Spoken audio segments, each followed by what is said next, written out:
और महालक्ष्मी सेल्स आपके लिए तैयार है लेटेस्ट कंज्यूमर अप्लायंसेस के साथ। Branded air conditioners, best brands, best offers के साथ आपके लिए अवेलेबल है महालक्ष्मी सेल्स में। एयर कूलर्स जो आपके पूरे घर में ठंडी हवा से आपके दिन को और खुशनुमा बनाए। Single door refrigerator, double door refrigerators, inverter battery, deep freezers, विजी cooler, LED televisions, semi and fully automatic washing machines, water purifier, RO plus UV, आटा चक्की, water dispensers, water coolers, mini refrigerators, सभी appliances बेस्ट ब्रांड्स के best offers के साथ आपके लिए available है Mahalakshmi sales में। कि जब भी देश पुकारेगा एक अम्बेडकर दहाड़ेगा, और ये तो शुरुआत है, और ये तो शुरुआत।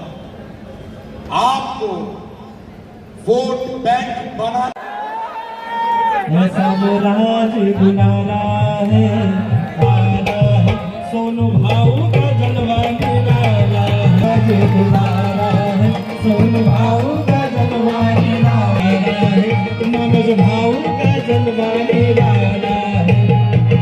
एक महीना सुनने को मिलेगा आपको, जिद्दी थे अपने दम पे वो तो अड़े रहे, मखमूलों को मुखालिफों ने बहुत जोर लगाया, फिर भी हमारे नाम पे।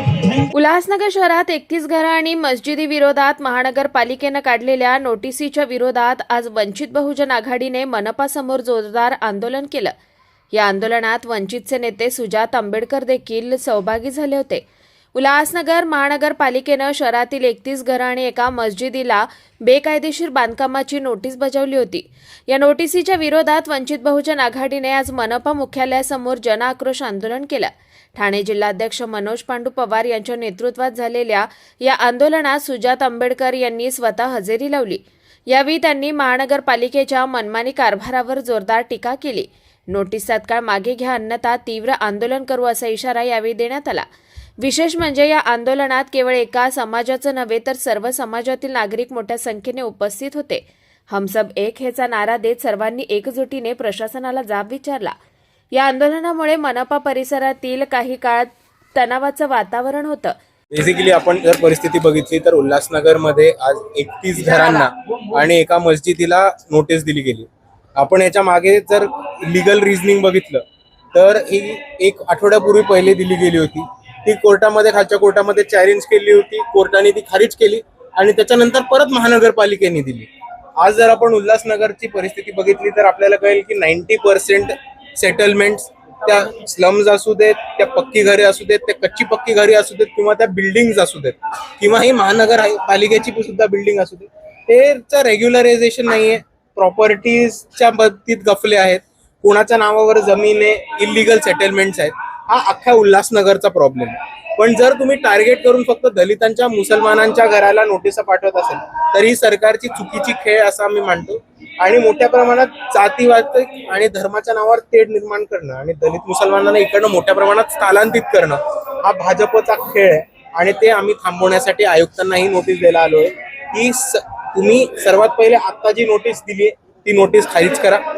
दुसऱ्या बाजूला धर्मस्थळ असतील, मस्जिद असतील, मंदिरं असतील, गुरुद्वारे असतील, चर्च असतील, बुद्ध विहारे असतील, या सगळ्यांना एका रेग्युलरायझेशनच्या मीटिंग मध्ये यांना स्पेशल विंडो करून द्या आणि जुने जितकी पण धर्मस्थळ आहेत उल्हासनगरमध्ये त्याच्यापैकी कशालाही हात नका लागू दे। आणि तिसरी आमची मागणी आहे की उल्हासनगरमध्ये सेटलमेंट इलिगल असण्याचा, इरेग्युलर असण्याचा खूप जुना प्रॉब्लेम आहे। तर सरकारने, महानगरपालिकेच्या वतीने, शासनाने कॅम्प्स घेऊन प्रत्येकाला घराची पावती, म्हणजे प्रॉपर्टी टॅक्सची पावती, त्याचबरोबर घरपट्टी, पाणीपट्टी, त्याचबरोबर विजेचं बिल, हे डॉक्युमेंट्स रेग्युलराइज करून प्रत्येकाला त्यांचं घर, राहतं घर त्यांच्या नावावर करून उल्हासनगरचा इरेग्युलर हाऊसिंगचा प्रॉब्लेम कायमस्वरूपी संपवावा, अशी आम्ही एक महत्वाची मागणी आज केली। आरोप केला तुम्ही की भाजपानं या ठिकाणी, भाजप जे आहे अधिकारी त्यांच्या दबावाखाली काम करून ही नोटीस त्यांनी बजावली। कोणत्या नेत्याने हे केलं असेल असं तुम्हाला वाटतं? डायरेक्ट वरती आहे आमचा इशारा। सर, सत्तेमध्ये आपले दोन जे नगरसेवक आहेत ते सहभागी आहेत, त्यांनी ते यावरती आवाज उठवत नाहीयेत, काय नेमकं? सत्तेमध्ये असलेले नगरसेवक नक्कीच याच्यावरती आवाज उचलतील। जर त्यांनी आवाज नाही उचलला तर त्यांच्याकडे पक्षाच्या वतीने व्हीप नक्कीच लागू केला जाईल। आश्वासन काय दिलं? आयुक्त नव्हत्या, आम्ही त्यांच्या डेप्युटींना दिलोय. डेप्युटी हो म्हणण्याशिवाय तसंही पुढे काही करत नाहीत, ते तुम्हाला माझ्याहून चांगलं माहिती आहे. सर महानगरपालिकेच्या हद्दीमध्ये सेंट्रल ऑफिस समोरचे अनिल परब यांनी जो भूखंड आजच्या प्रकरणावरती बोला. सर आता हे म्हणजे दोन नगरसेवक आहेत पालिकेमध्ये महासभेत हा विषय घेणार का? 100% नाही घेतला तर पक्ष त्यांच्यावर व्हीप लागू करेल. ही जी मस्जिद आहे ती कोणत्याही रिझर्वेशन मध्ये किंवा पालिकेच्या जागेवर नाहीये, तरी पालिका का मागे लागली मस्जिद? ते तुम्ही पालिकेला विचारा. सर आता भूमिका काय असेल पालिकेनं जर तुम्हाला समाधानकारक उत्तर दिलं नाही तर? आंदोलनाचं स्वरूप मोठं करू. आता हे फक्त एका चौकापुरती झालंय, ते शहरभर घेऊन जाऊ, जिल्ह्याभर घेऊन जाऊ. आणि असंच जर राहिलं तर हा प्रश्न आपण जर बघितला तर फक्त उल्हासनगरचा नाही, हा बऱ्याच शहरांमध्ये हा प्रॉब्लेम आता उभा राहिलाय. तर हे आंदोलन महाराष्ट्रव्यापी करण्याचं काम वंचित बहुजन आघाडी नक्की करेल. धन्यवाद. Thank you sir.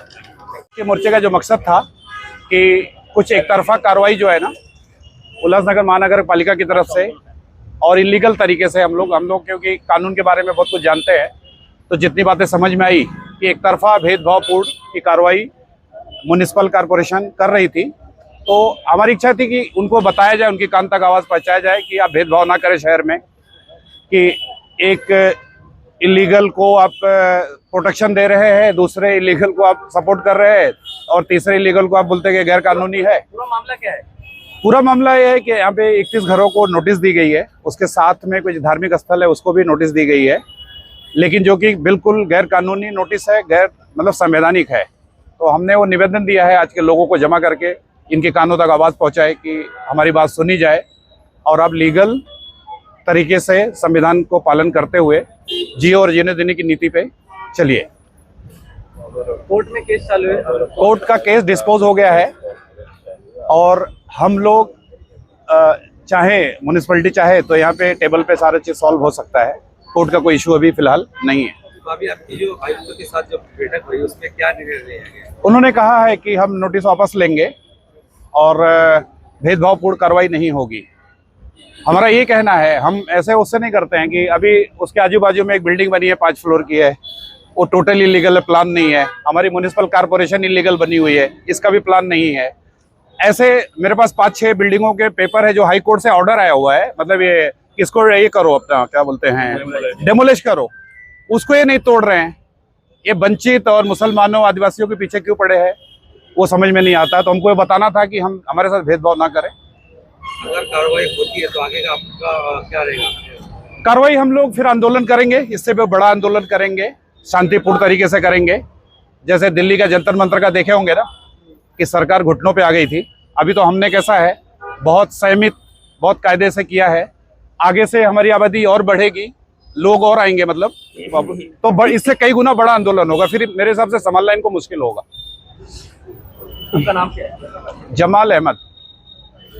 या आंदोलनानंतर महानगरपालिका प्रशासन नोटीस मागे घेणार का हे पाहणं आता महत्त्वाचं ठरणार आहे.